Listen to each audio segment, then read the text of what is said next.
Hello, Arbor Bridge. My name is Darryl. I'm the pastor here at our church. Recently, myself, along with David Hildreth, one of our church elders, shared with you a presentation on our church's dreams and our vision for the future and our budget to carry those dreams forward. As part of our presentation, we shared with you something called the Faith Promise.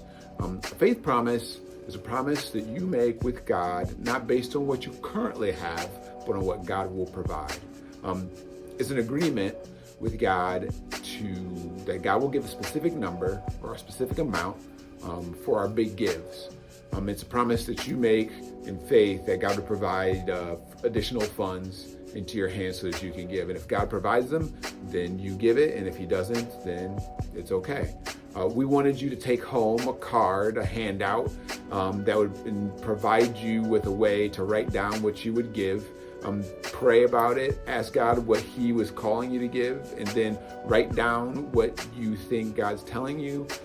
Tear those in half, bring half back to us, and you keep one half as a reminder of what you've committed to. And then pray for God to provide it and watch him do it.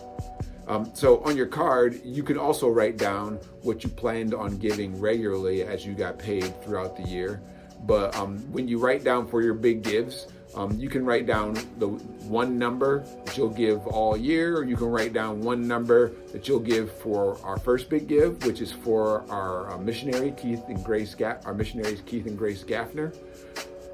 And if you wanted to, you could also write down on there what you'll give for our second big give, which is for our Thanksgiving project, or our Thanksgiving Sunday project, where we'll give away Thanksgiving groceries to 100 different families. When you do that, it's a step of faith. It's an act of faith. In our presentation, David has shared a really cool story about how God provided for him in the past when he's done these kinds of faith promises. You can check it out on our YouTube channel. It's a really cool chance for you to hear a story about God doing something active in the lives of people.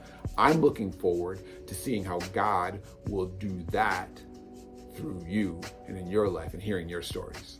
Thanks for being willing, and thanks for your investment in Arbor Bridge Church and God's kingdom.